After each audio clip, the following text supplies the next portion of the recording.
Hello, and welcome to today's Tuva Science Connections, where we'll be exploring California, drier than usual, where we're diving in to think about the HSESS 3-5 performance expectation, where our students are working to analyze geoscience data and the results from global climate models to make an evidence-based forecast of the current rate of global or regional climate change and the associated future impacts to the Earth's systems. So think about what is climate and what are all the different things that go into climate. Precipitation is a huge component of climate, and California is a huge component of our US economy, especially in terms of its production into our agricultural systems and our food systems. And so we can explore as one aspect of looking at climate models and seeing the regional impact and thinking about future impacts. One kind of data set we could use is looking at precipitation rates in California over more than a century to get a sense of things like, is it drier now than it was before? And are the droughts in California becoming more severe or more frequent? All of these would have large implications for the agricultural industry, the economy, and our food systems and access to that agriculture. And so we can use the data set on historic droughts in California. So let's dive over and do a little exploration of what that might look like. So to orient to these data, there are 5 different attributes that we have about droughts in California and 125 cases. And in this data set, a case is a year. The data come from the National Climate Data Center and the University of Maine Climate Reanalyzer. And we get an introduction of sort of what's included in the data. But let's just dive in and take a look at what we have. So we're interested in exploring kind of how have droughts or the amount of precipitation changed over time. So our first sense is like, what time scale do we have? So let's drag year down here to the x-axis to get a sense. Oh, wow. So our data start back here in the 1980s. It looks like in the 1890s, 1895, and they go all the way up to 2019. So this is a pretty robust data set. So if we're interested, that first question of, is it drier now than it was before? Well, let's look at the annual precipitation in California across these times. And here are our data. We can add a least squares line to get a better sense of kind of what is the relationship. We can scroll over the least squares line to look at that equation. And the answer is, for these data, it doesn't seem like it is necessarily that there is more rain, right? In that sense, we would expect a positive relationship, or that there's necessarily less rain overall than there was in the 1890s. Now, the individual points vary, right? We have interannual variability, but overall, this seems like a pretty consistent trend.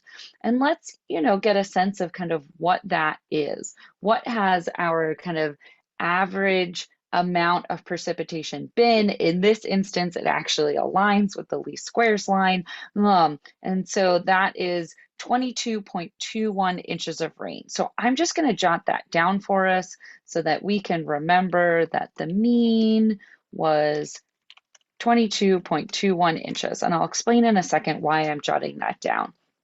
Because what we can do in this activity is that we can add attributes. We can move beyond just what's within the data set to really help students explore more. So maybe rather than just the annual precipitation, what we want to know is, where has it been different from the mean, to get a sense of kind of that anomaly of, so if this is the mean amount of annual precipitation, what years had more or less than that mean?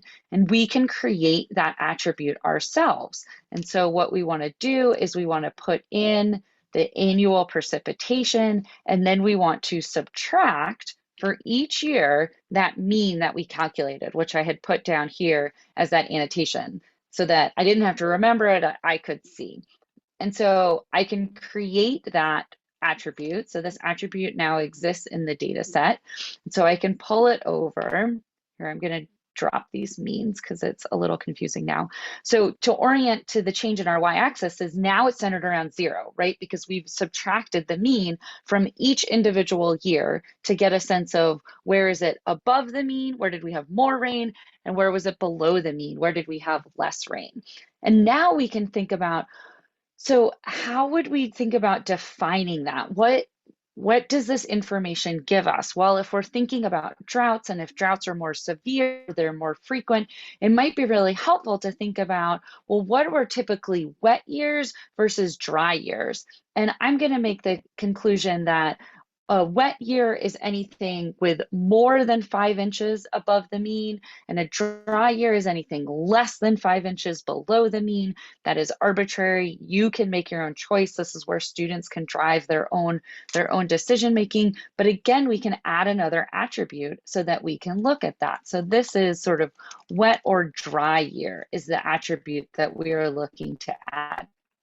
And we can write in our own equation. And so what I've done here is what we're looking at is when the difference from the mean is greater than 5, then we're going to label that as a wet. We're creating this new attribute that's a categorical attribute. So when the numeric attribute of difference of mean has a value larger than +5, we are going to create that equivalent case, and the new attribute will be wet. When the difference of mean is less than or equal to -5, or when it's less than -5, we will label it a dry year, less than 5 inches below the mean, and then everything else will be labeled as normal. So that's what I've created with this new attribute. So that attribute's shown up. And when I click on it, I can color by dry, wet, and normal. And then what that allows us to do is look through and see, okay, so if these pink are our dry years, less rain, and then we can kind of visually look through and see where are they clumping. You know, there were quite a few dry years in the early years of our data set in the 1890s and early 1900s. There are a lot of dry years in the later decades of this data set, the 1990s, the 2010s, things like that. Okay, so it seems like we're seeing these dry years being a drought kind of throughout the data set. What about, are they more severe? Okay, well, so earlier in our data set, it was hanging out kind of around 10. And then here, as we're getting later, we've got a couple that are a little bit lower, but there's also dry years that are similar to what we had in the previous decade. So we can explore these data and kind of make our own conclusions to think about what might that mean for the farmers, for agriculture? What does that mean for the climate in California? We can circle back to our questions and think about, is it drier than before? Well, if we're looking at the amount of rain as an indication of how dry it is, well, on average, there was not less rain now than there was before in this data set from California overall. Are the droughts becoming more severe or more frequent? Well, it seemed like that frequency was relatively consistent. The severity differed within this data set. Definitely something we might want to look for in the future to keep our eye out for. So this is one of those great examples of it's not black and white. We need to kind of put on our own thinking hats of like, how do we define normal? How do we define normal from these data? How do we define normal from what it would mean to the farmers of California and to our food systems? What recommendations could we make to growers based on these data? Or what other data would we want? Kind of putting on that critical thinking to move beyond just that individual data set and start pooling multiple data sets together to think about regional climate impacts and what future implications that those might have.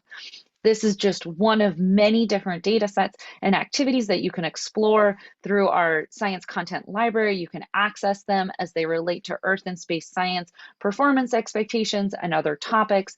I highly recommend you jump in, check them out, find something else that might be relevant or exciting to partner with this data set moving forward. And with that, enjoy your day.